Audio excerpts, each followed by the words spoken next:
Kita buka Efesus pasal 6. Tapi bukan yang Kamis pagi besok punya. Kita baca di ayat yang 18b ya. Efesus pasal 6 18b mulai, berdoalah ya, 1 dan ayat sampai 20 dari 18, berdoalah 1, 2, 3.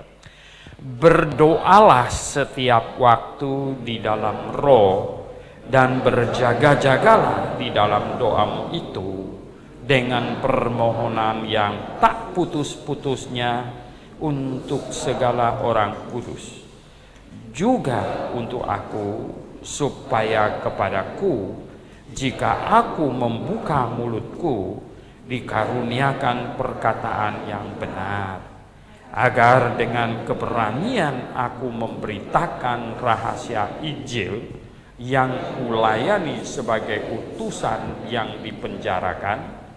Berdoalah supaya dengan keberanian aku menyatakannya sebagaimana seharusnya aku berbicara.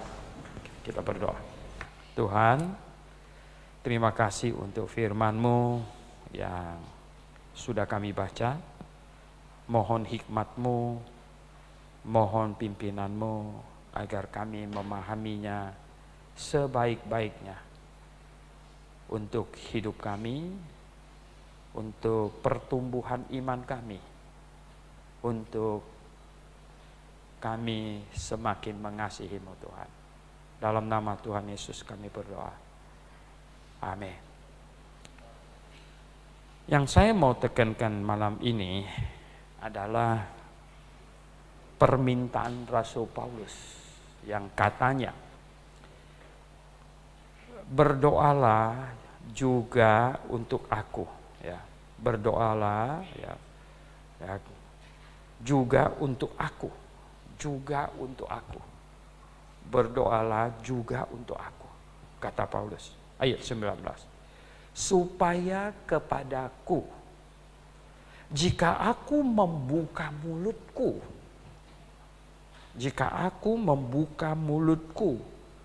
dikaruniain perkataan yang benar, dikaruniai perkataan yang benar. Ini zaman kita beriman, dan iman kita itu sebenarnya jauh lebih transparan dibandingkan dengan banyak tahun yang lalu. Ada satu orang mengagetkan saya ketika dia tulis di Facebook begini. Nah, katanya, sekarang inilah kita tahu pengajarannya Suhento Liau, Esra Soru, dia bilang ya, Budi Asali, ya, Murawali, segala macam. Ya, gara-gara ada Facebook katanya. Gitu. Kalau tidak, mereka masing-masing cuman khotbah di jemaatnya, kita tidak tahu mereka mengajar apa. Dalam hati saya, benar juga yang dia omong, betul nggak? Alah, sekarang kan kita ada di zaman apa? Kita di zaman yang sekarang ini open, transparan. Bayangkan, you know? Ini perdebatannya bukan di pasar. Saya ajak kita baca Kisah Para Rasul. Kenapa Paulus suruh berdoa ya, untuk dia? Supaya kalau dia buka mulut, katanya. Di Kisah Rasul 17, coba. Kisah Rasul 17. Ya. Ayat 16, Kisah Rasul 17 dari ayat 16. Sementara Paulus menantikan mereka di Athena, sangat sedih hatinya karena ia melihat bahwa kota itu penuh dengan patung-patung berhala. Karena itu di rumah ibadat ia bertukar pikiran dengan orang-orang Yahudi dan orang-orang yang takut akan Allah. Ini maksudnya orang non-Yahudi yang masuk agama Yahudi. Dan di pasar ini, Dan di pasar katanya. Setiap hari dengan orang-orang yang dijumpainya di situ. Dan juga beberapa ahli pikir, filsuf ini. Ahli pikir dari golongan Epikuros dan Stoa bersoal jawab dengan dia. Dan ada yang berkata, apakah yang hendak dikatakan si peleter ini?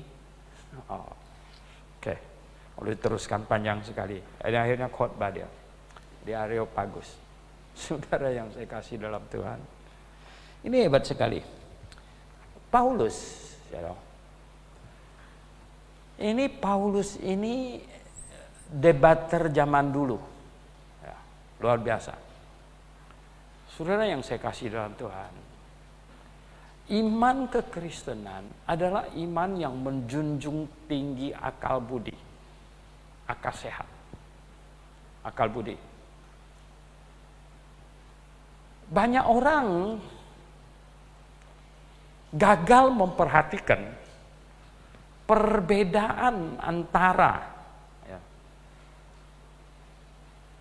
Ulangan pasal 6 ayat 5. Di situ ada dikatakan, kasihilah Tuhan Allahmu dengan segenap hatimu dan dengan segenap jiwamu dan dengan segenap kekuatanmu. Kekuatan. Di Matius pasal 22 ayat 37. Ketika Tuhan Yesus ditanya, apakah hukum yang paling besar? Tuhan sebenarnya mengutip Ulangan tadi. Ya. Tapi mengubahnya sedikit. Mengubah apa? Tuhan bilang, kasihilah Tuhan Allahmu dengan segenap hatimu dan dengan segenap jiwamu dan dengan segenap, bukan kekuatan, tapi dengan segenap apa tanya? Akal budimu. Oh, change a little bit. Dia ubah sedikit. Dengan segenap kekuatanmu di situ. Diubah menjadi dengan segenap akal budimu. Nah, saudara yang saya kasih dalam Tuhan, ini kelihatannya sih cuma satu kata aja. Kekuatan dengan akal budi. Tapi ini urusan besar loh. Ya, ini bukan urusan kecil. Ini urusan besar. Apa beda mengasihi Tuhan dengan segenap kekuatan, dengan segenap akal budi? Urusan besar gak? Urusan besar. Dengan segenap kekuatan, digotong nih mimbar ini. Aduh. Bobok tembok, segenap kekuatan tanpa akal budi, jebol sampai nggak boleh dibobok punya juga jebol. Wih, gitu. Gimana itu gitu? Saya bilang, lah ini kan nggak boleh dibobok punya bisa roboh. Kok kau robohkan ini? Kan aduh, ya toh. Segenap kekuatanmu Tuhan ubah menjadi segenap akal budimu. Segenap akal budi. Kita memasuki zaman perjanjian baru. Meninggalkan zaman ibadah simbolistik, ritualistik, jasmania perjanjian lama. Masuk ke zaman hakikat rohania dalam kebenaran. Saatnya akan tiba dan sudah tiba sekarang. Nggak lama-lama lagi, sudah tiba sekarang. Beres. Lebih lagi sekarang ini, di akhir zaman ini. Ya ampun. Ya. Zamannya Paulus nggak bisa bawa-bawa buku loh. Nggak bisa bawa-bawa traktat. Ya. Maju lagi satu zaman setelah ditemukan alat cetak. 1440. Ya. Johannes Gutenberg. Ya.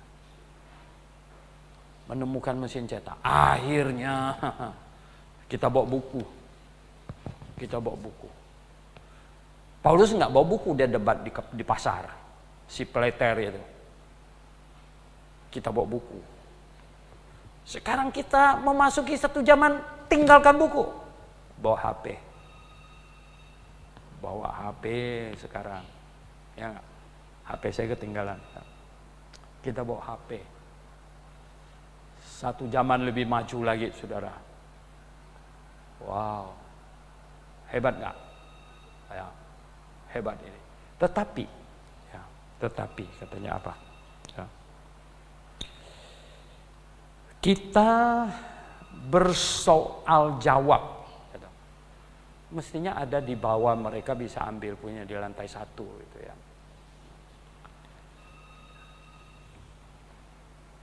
Mereka bersoal jawab. Ya. Bersoal jawab di pasar. Dengan siapa? Coba lihat. Wah. Bukan orang tanggung-tanggung loh. Ya. Bukan orang tanggung-tanggung. Dan juga beberapa ahli pikir. Wow, ahli pikir loh. Bukan ahli sepatu. Ya.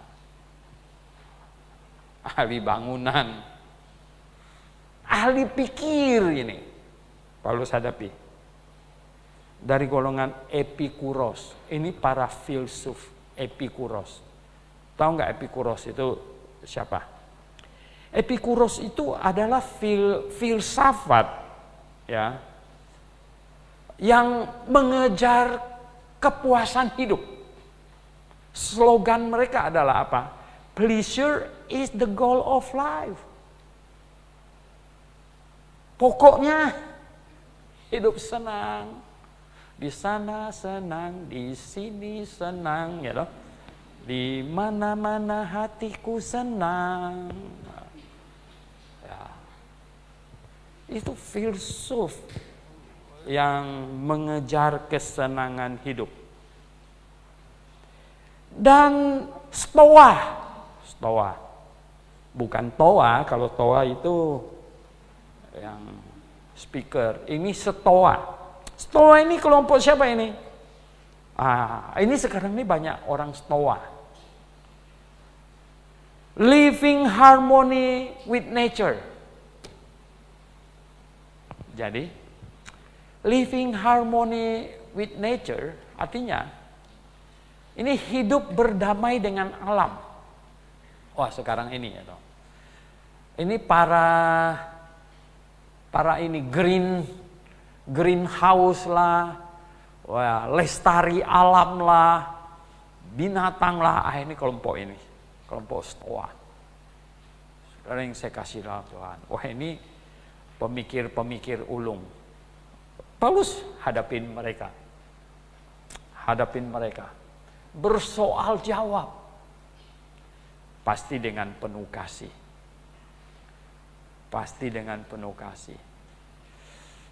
Dan biasalah, kalau diolok-olok itu biasa. Ya, kalau diolok-olok saja sudah marah, bagaimana bisa sampai di penjara? Sampai, ya ampun, ya toh. Itu saya baca banyak riwayat hidup yang hebat-hebat. Tahu nggak berapa hebat mereka? Saya lupa namanya. Saya ini pelupa. Ini nama ini semua lupa ini ya dong. Aduh, saya pikir ini Tuhan ya. Kalau saya pikun gawat sekali ini.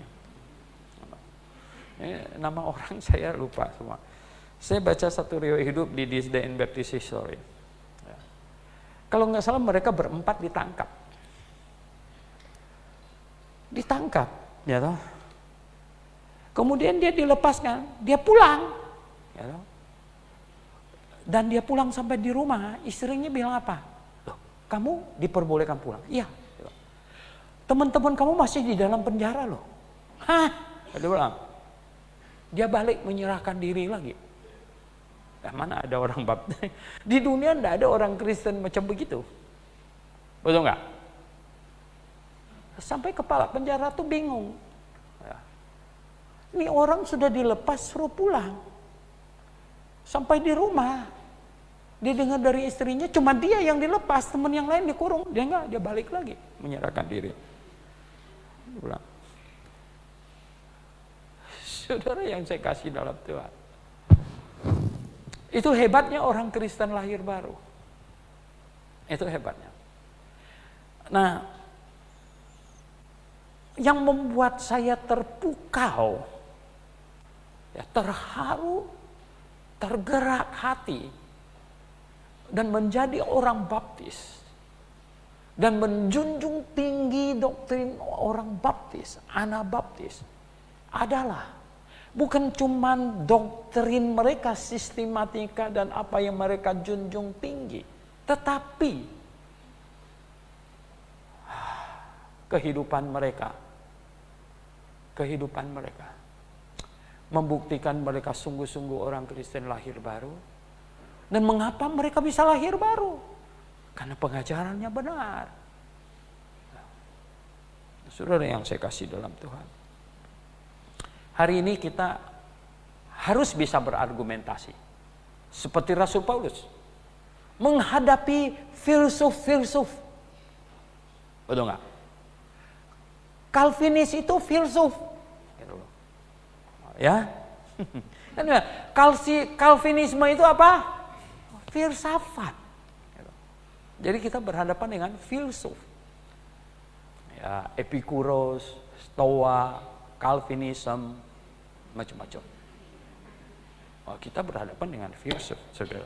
Ini nggak main-main saya nih. Nah, oleh sebab itu, ya, malam ini spesialnya apa?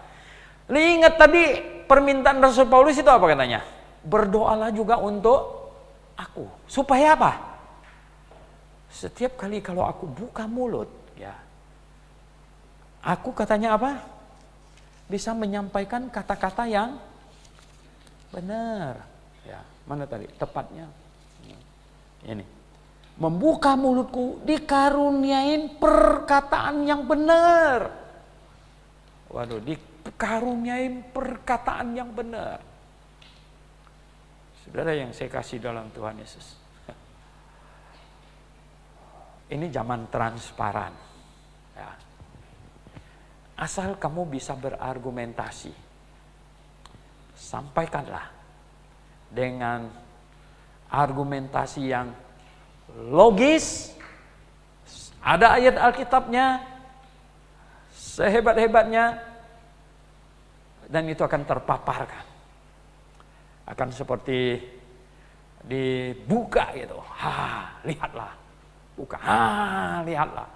Orang akan baca argumentasi kita. Wih, gitu. Pencari-pencari kebenaran, ya, langsung teng gitu pikirannya. Diterangi. Ya, apa? Kayaknya kena setrum gitu, tung gitu kan, begitu. Oh, iya. Ya. Betul ya. Oh, sudah banyak contoh kok sebenarnya. Banyak contoh. Saya setiap hari, ya, nggak dihitung sih, yang lebih banyak maki saya atau lebih banyak muji saya gitu. Tapi saya tahu hari ini, ya, saya bilang sama Simu, siap-siap hari ini, gitu. Karena yang saya post, ya toh, wah ini, ya, Calvinisme adalah filsafat. Tunggu aja, nanti kira-kira 1 jam lagi gitu ya. itu penuh di Facebook. Waduh, wah, mereka mulai maki-maki, bodoh lah, doktor yang paling dungu lah, wah, macam-macam gitu ya. Ada yang mereka ya tahu, doktor abal-abal lah, apa aja begitu ya. Sehingga saya tulis satu, mereka mulai agak diam. Saya bilang gini, kalau kalian tidak tahu itu siapa, ya, kalau dia mulai maki-maki orang, hina-hina orang, olok-olok orang, pasti itu Calvinis. Saya bilang. Akhirnya mereka jadi, Enggak enak juga gitu. Itu sebuah tanda gitu. Yang saya mau ya enggak. Saya sudah kasih contoh kepada Anda. Enggak usah marah punya. Enggak usah marah. Ya. Sehingga orang apa tahu enggak?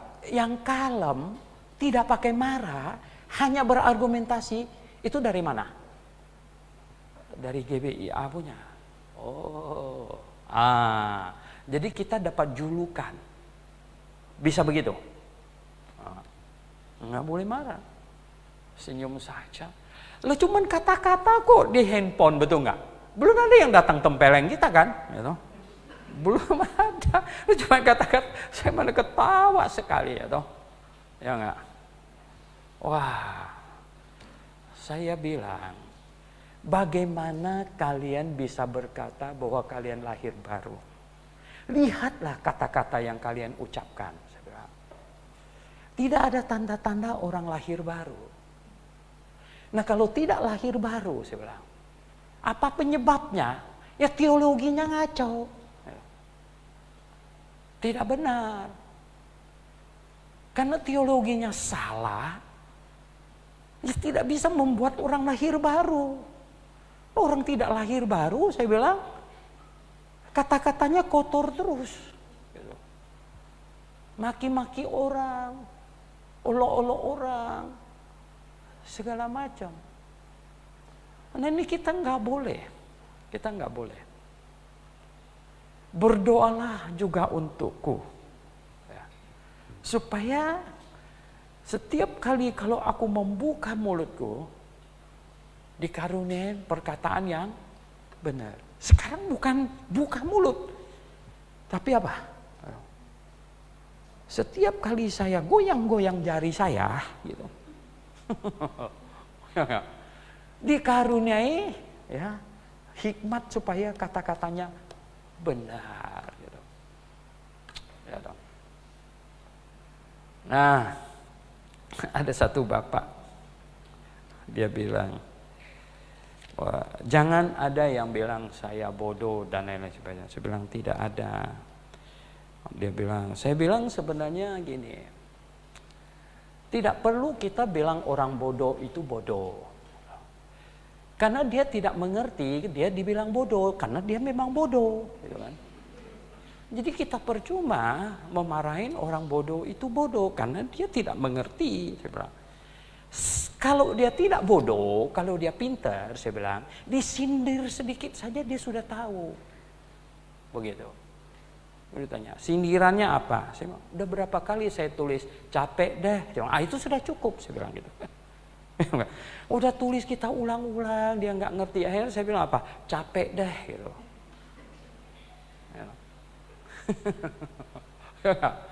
Capek deh. Saya bilang itu sebenarnya bisa ditafsirkan macam-macam, betul nggak? Kata capek deh, nah, kamu tafsirkan aja apa itu kira-kira isinya. Saudara yang saya kasih dalam Tuhan Yesus, kita perlu ya berlapang hati. Belajar sama siapa? Pak Kunhi bilang mau belajar sama saya. Saya belajar sama Paulus, Rasul Paulus. Rasul Paulus lihat itu. Waduh, dia bilang apa? Dia datang, si Pleter tuh, Pleter datang, si Pleter, tahu nggak? Pleter itu apa ya? Di siapa bahasa Indonesia juga. Pleter itu tukang ngampur kalau kita bilang di sini gitu. Bahasa daerahnya tukang ngampur itu. Omong kosong nih, orang yang omong kosong nih, banyak omong nih datang nih gitu ya. Ini tukang ngomong nih, ya. Tukang apa begitu loh ya. Oh dia nggak masalah, Rasul Paulus tidak masalah. Ya. Dia tidak masalah. Dan dia berargumentasi dengan sangat baik. Sampai Raja Agripa saja, raja itu bukan orang bodoh loh. Ya. Raja Agripa saja katanya dia bangkit dan berteriak kepada Paulus, engkau gila Paulus, katanya. Hampir-hampir kamu membuat saya jadi orang Kristen. Wah, dikit lagi udah bertobat ya toh. Belum sampai ke tahap panggilan sih. Belum sampai, kalau ada panggilan Agripa maju ke depan gitu. Ya kan? Belum sampai ke situ. Tapi Agripa sudah hatinya sudah Hatinya sudah ribut, sudah kacau gitu ya, sehingga dia nggak tahan lagi. Dia bangkit dan bilang, kamu gila Paulus, dia bilang. Kau hampir membuat saya jadi orang Kristen.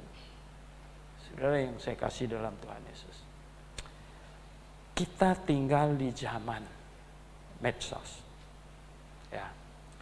Saya berharap malam ini tujuan saya khotbah adalah Anda ini handphone kamu itu bisa salah manfaat loh.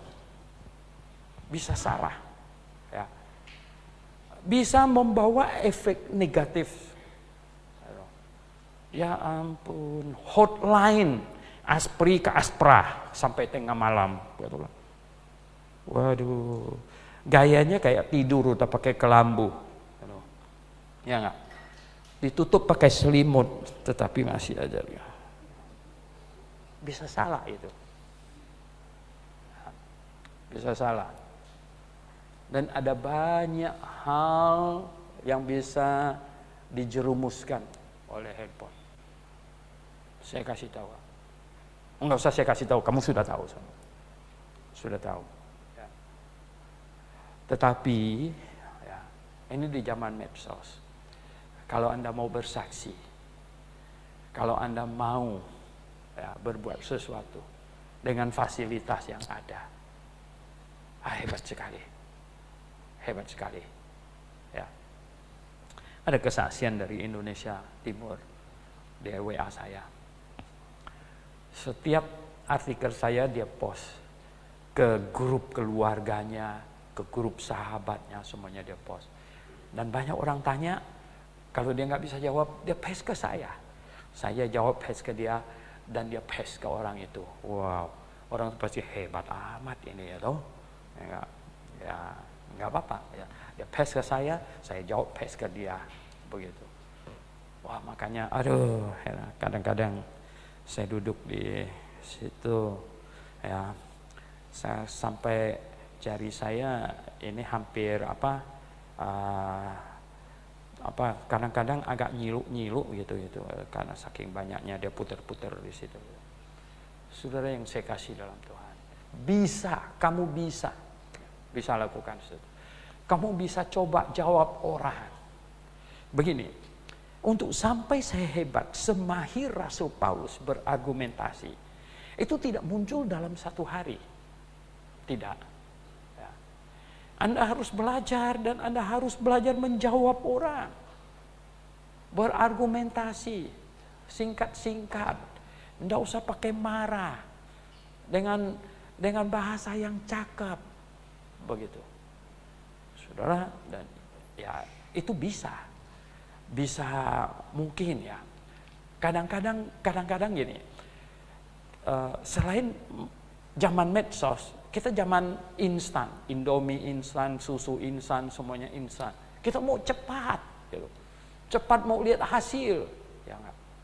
Walah, sekali nginjil orang kita harap dia langsung, oke, saya tobat, mana gereja kamu saya ikut. Wah mana ada macam begitu punya. Enggak ketemu kita, ya toh. Ya enggak? Kita itu harus rajin menabur. Rajin menabur. Ya. Tak berapa lama baru. Saya sudah sering cerita kan. Saya pernah ada satu muslim yang saya tahun 84 betul. Ya. 84, 85. Saya tiap minggu bawa pemuda dari gereja Santapan Rohani menginjil di rumah sakit Sumber Waras. Menginjil dan bagi traktat. Nah, saya selalu tulis nama saya. Waktu itu belum ada HP. Saya tulis nomor telepon sekolah saya bagikan. Sampai satu hari. Ini orangnya udah sakit, sudah sembuh, sudah lama. Dia bisa cari saya gara-gara traktat itu. Dia diselamatkan. Luar biasa sekali. Nah, makanya kalau kita rajin, kita bagikan. Kita tidak tahu kapan benih itu tumbuh. Saya lupa juga waktu saya di Kupang, ini mungkin orang Timur ini tahu. Saya dikasih tahu. Ini pohon ini Pak, dia punya benih kalau ditanam katanya 7 tahun kemudian baru tumbuh. Hah? Saya bilang lama amat. Kita udah lupa dia di mana. Ya kan? Pohon apa itu? Saya bilang, lah gimana ya? Ya toh? 7 tahun baru tumbuh, ya enggak? Berapa tahun baru bisa makan buahnya? Wah, saya bilang kelamaan. Saudara yang saya kasih dalam Tuhan. Ya, kalau kau rajin tanam, kita tidak tahu kapan tumbuhnya. Kita tidak tahu kapan tumbuh. Karena yang menumbuhkannya itu Tuhan. Ada yang menabur dan ada yang apa? Menyiram. Dan yang memberi pertumbuhan adalah Tuhan. Nah, ini yang kita harus lakukan. Jadi, saya minta juga sama seperti Paulus. Ya, berdoa juga untuk aku. Supaya setiap kali aku buka mulut dikaruniain perkataan yang benar. Setiap kali menjawab orang diberi hikmat, dikaruniai kata-kata yang benar, ya, tanpa kemarahan. Memang tidak perlu marah kok kita, ya enggak? Tuhan Yesus nggak ajar kita marah. Kalau kamu pergi menginjil ke satu kota, satu kampung, dan mereka tolak kamu, loh, apa yang dia lakukan? Ya, tempeleng mereka satu-satu. Ada yang mencoba gitu. Ya, dulu ada penginjil satu yang dia bilang apa Pak Sohento, gitu. Itu orang diajar nggak mau masuk, ditempeleng aja satu kali. Saya bilang, kamu enak aja ngomong begitu, kok ditempeleng. Saudara yang saya kasih, apa yang Tuhan Yesus ajarkan? Kebas debu kaki.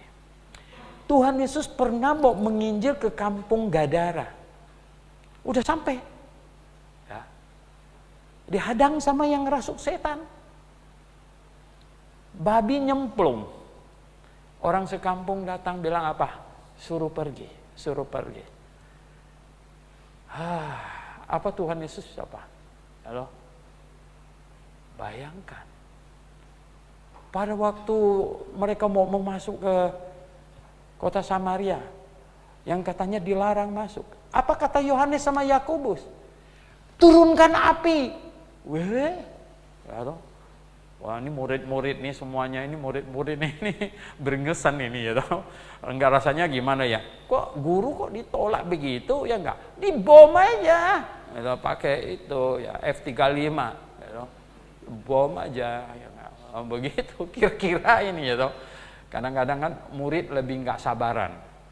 Makanya Yakobus sama Yohanes itu anak-anak halilintar itu mereka disebut ya toh. Bom aja katanya. Tuhan Yesus bilang jangan ya dong. Tuhan Yesus tinggalkan kota itu kampung Gadara itu dengan santai dia pergi, ya dong. Ya udah, yang rugi siapa? Ya enggak. Nah mereka sudah di neraka, nyesel mereka. Mereka usir Tuhan, bayangkan. Ya dong. Kalau kita nginjil juga diusir orang, santai aja. Ya. Saya bilang siapapun yang benci Sohento, bukan saya yang rugi. Oh dia yang akan rugi besar. Dia pasti dia yang rugi besar, bukan saya. Oke, mari kita berdoa. Tuhan, terima kasih untuk firman-Mu. Mengingatkan kami Tuhan. Rasul Paulus pada saat hidupnya memohon supaya mendoakan dia. Supaya setiap kali dia buka mulut dikaruniain perkataan yang benar. Tuhan, hamba juga sangat perlu. Dan kami semua di sini sangat perlu Tuhan. Hikmat dari-Mu, kasih karunia-Mu, pengawalan dari Roh Kudus. Tolong kami Tuhan. Supaya setiap kali kami menulis, setiap kali kami berkata-kata, dikaruniain perkataan yang benar. Terpujilah nama-Mu Tuhan. Engkau dipermuliakan. Dalam nama Tuhan Yesus Kristus kami berdoa. Amin.